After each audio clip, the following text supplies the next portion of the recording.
Welcome to Spiritual Calisthenics.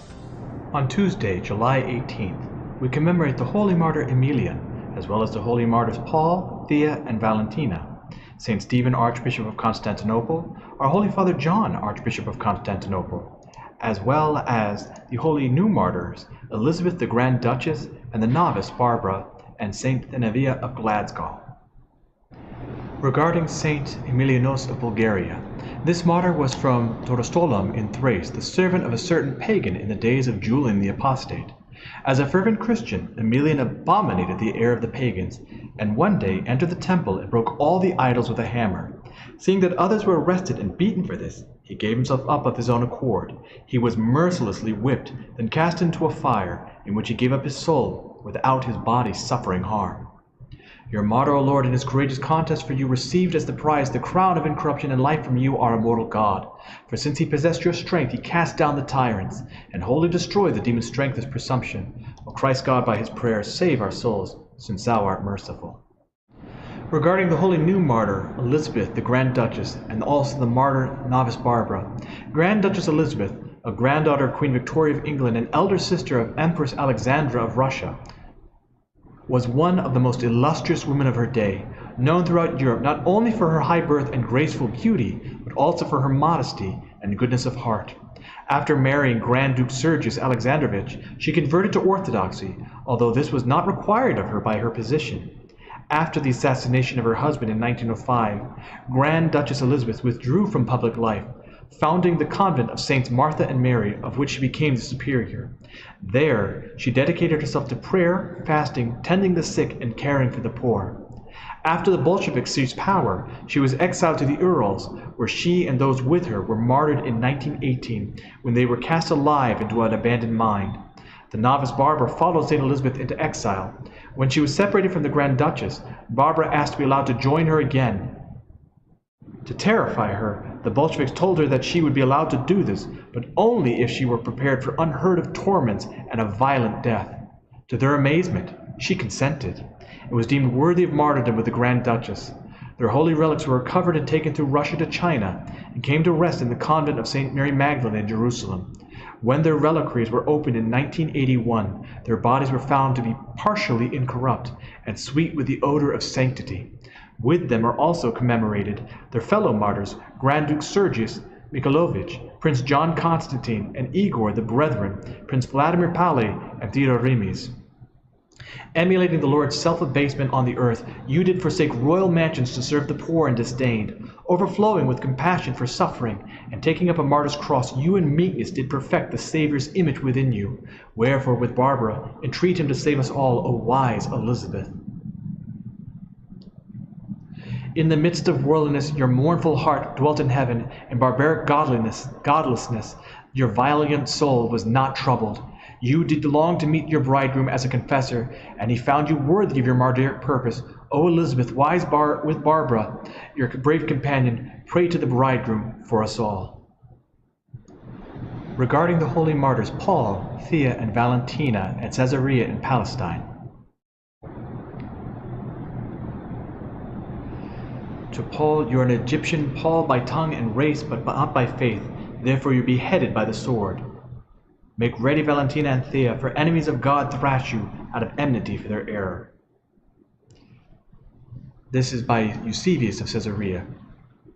In the 6th year of the persecution of our days, in the year 308, up to the 6th year of the persecution which was in our days, the storms which had been raised against us were still raging, and great multitudes of confessors were in the mines, which are called Ephorites, in the country of Thebais, which is on the one side of Egypt. And on account of the purple marble which is in that land, the name of Ephorites has also been given to those who are employed in cutting it.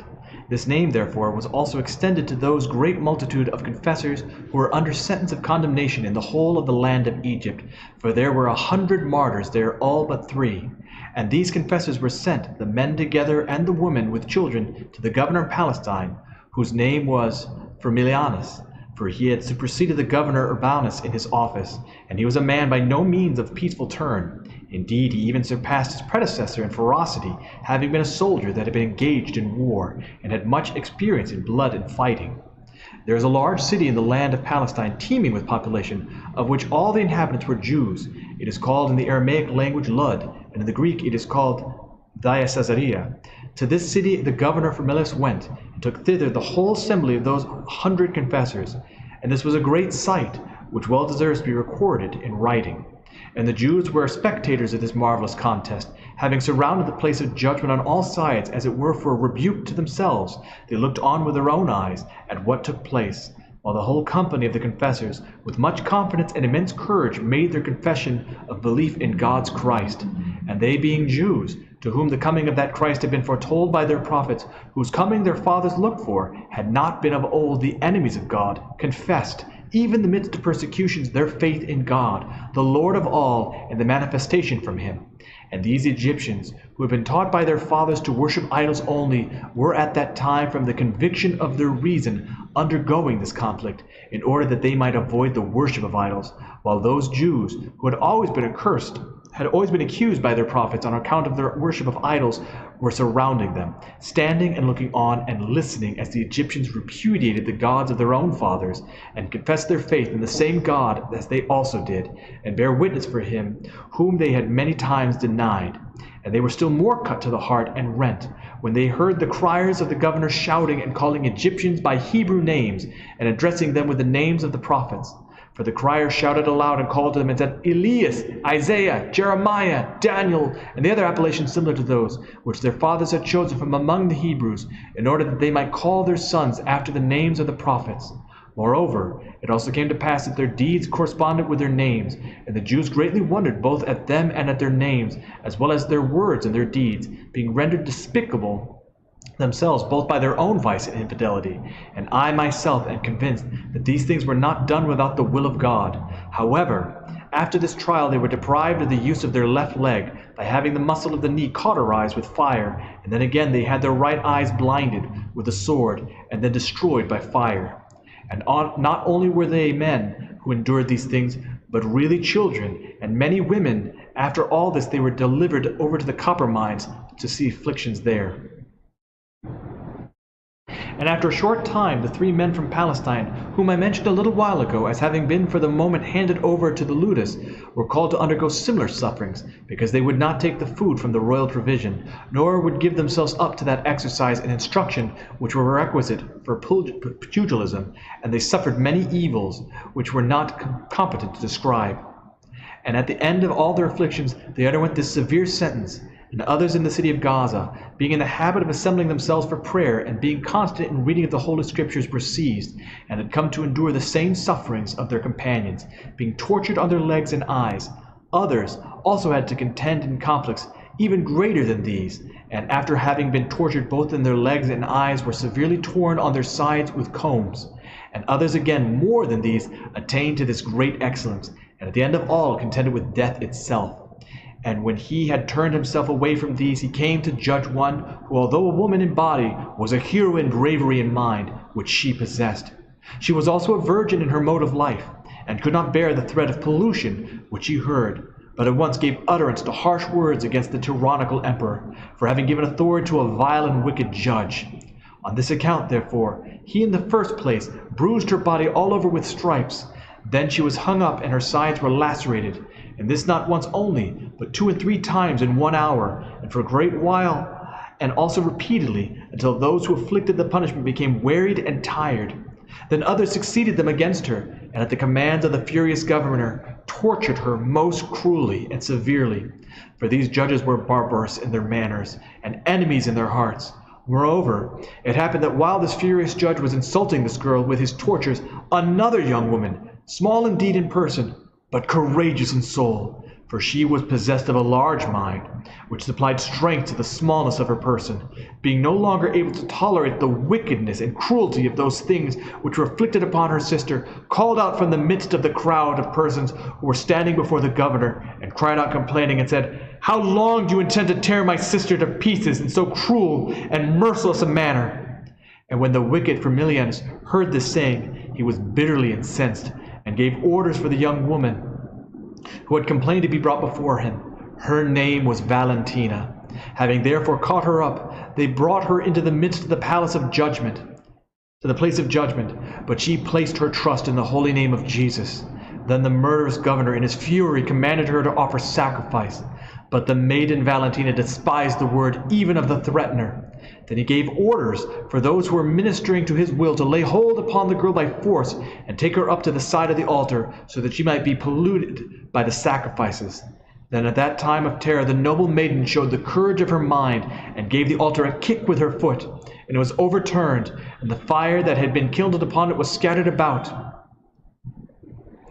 And because she did all these things without showing any fear, the rage of the governor was roused like a wild beast, and he gave command for her to be tortured with the combs, without any mercy, so that no one man was ever torn to such a degree. And I think that, had it been possible, he would even have devoured the girl's flesh.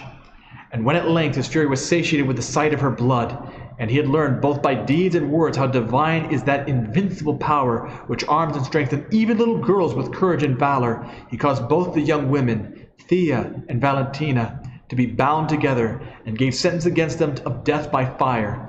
The name of the first was Thea, and her father's house was in the land of Gaza, and the other was from Caesarea, our own city, and she was well known to many, and her name was Valentina. And after these things, Paul the confessor was called to the conflict, and he also endured it bravely, and in the same hour was condemned to be put to death, and his sentence was to be beheaded by the sword. When then this blessed man came to the place of execution, where he was to be put to death, he besought the officer who was to behead him to have patience with him for a little while. And when the officer had granted him this desire in the first place, with a mild and cheerful voice, he offered up thanksgiving and worship and glory and supplication to God for having accounted him worthy of this victory. Then he prayed for tranquility and peace for our people, and entreated God speedily to grant them deliverance. After this, he offered up prayer for our enemies, the Jews, many of whom at the time were standing around him. Then he went on in his supplication, and prayed for the Samaritans, and for those among the Gentiles who were without knowledge. He prayed that they might be converted to the knowledge of the truth. Nor was he unmindful of those who were standing around him, but prayed also for them. And oh, the perfection, which cannot be described, that he prayed even for the judge, who condemned him to death, for all the rulers in every place, and not only for them, but also for that officer who was then going to cut off his head. And as he was offering his supplications to God, the officer heard him with their own ears praying for them, and beseeching God not to lay to their charge that which they did to him.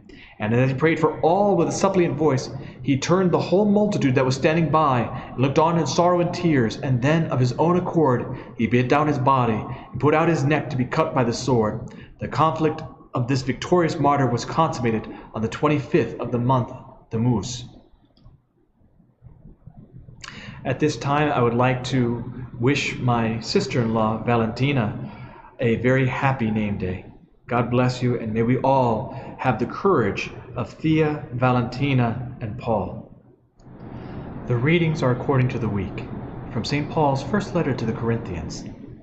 Brethren, glorify God in your body and in your spirit, which are from God. Now, concerning the matters which you wrote, it is well for a man not to touch a woman, but because of the temptation to immorality, each man should have his own wife, and each woman her own husband. Keep in mind, St. Paul is coming from this from the celibate perspective, and he's also coming from the perspective that Christ should be coming soon, which is how we should all be. So he is saying, because not everyone is called to be monastic, not everyone is called to be celibate, therefore you should have a wife if need be. The husband should give to his wife her conjugal rights, and likewise the wife to her husband. In other words, you should have sexual congress, that you should be together as husband and wife. For the wife does not rule over her own body, but the husband does. Likewise, the husband does not rule over his own body, but the wife does. This is the idea of martyrdom within marriage, that the husband gives of himself to the wife gives of herself to the husband. It is not about the idea of lording over somebody. If that is the case, that is not a healthy marriage. Do not refuse one another, except perhaps by agreement for a season, that you may devote yourself to prayer, but then come together again, lest Satan tempt you through lack of self-control. So in other words, when a marriage is not together, when there is not love between a husband and wife, and you allow that to become distance, then the relationship can fall apart, and the devil can sway and start to manipulate. I say this by way of concession, not out of command. I wish all were as myself, but each has his own special gift from God, one of one kind and one of another. To the unmarried and to the widows I say that it is well for them to remain single as I do. But if they cannot exercise self-control, they should marry. For it is better to marry than to be aflame with passion. To the married I give charge, not I, but the Lord, that the wife should not separate from her husband. But if she does, let her remain single, or else be reconciled with her husband. And that the husband should not divorce the wife. To the rest I say, not the Lord, that if any brother has a wife who is an unbeliever, and she consents to live with him, he should not divorce her. Now this is in the early time of the church, prior to laws now where we have that both must be Christian. The idea was that the hope was that if one spouse was not Christian, that by the faith and the example of the faithful spouse, that spouse out of love would become Christian. The Gospel according to St. Matthew. At that time Herod the Tetrarch heard about the fame of Jesus, and he said to his servants, "This is John the Baptist. He has been raised from the dead. That is why these powers are at work in him." For Herod had seized John, and bound him, and put him in prison for the sake of Herodias, his brother Philip's wife, because John said to him, "It is not lawful for you to have her." So in other words, this man is sleeping with his brother's wife. This is not natural, this is not correct, and John correctly repudiated him for this. And though he wanted to put him to death, he feared the people, because they held him, John the Baptist, to be a prophet. But when Herod's birthday came, the daughter of Herodias danced before the company, and pleased Herod, so that he promised with an oath to give her whatever she might ask. Prompted by her mother, she said, "Give me the head of John the Baptist here on a platter." And the king was sorry, but because of his oaths to his guests, he commanded it to be given. He sent and had John beheaded in the prison, and his head was brought on a platter and given to the girl, and she brought it to her mother. And his disciples came and took the body and buried it, and they went and told Jesus. And when Jesus heard it, he withdrew from there in a boat to a lonely place apart. But when the crowds heard it, they followed him on foot from the towns. So Jesus goes off to pray, as John the Baptist is descending into Hades, that he might again prepare the way of the Lord. And so what we see here, it is right for Christians to declare what is right and proper, that we must be with one wife and one husband, and that we should not covet or desire that which is another person's, and certainly we should not covet what is our biological siblings. This was the apex of immorality and lust, and it brought about a horrible conclusion in John the Baptist being beheaded. Let us stray far away from the devil and his machinations towards this immorality, and let us follow the example of the saints, whose life of self-control is emulated most especially in St. John the Baptist, whose control and faithful life, with no wine and no foods outside of what he found in the wild, be our example to follow. Not in the sense that all of us must be monastics, because as St. Paul said in his letter, not everyone is called to be that. But we are all called to exercise self-control for prayer and love. I hope that you've enjoyed today's Spiritual Calisthenics. Have a blessed and wonderful day.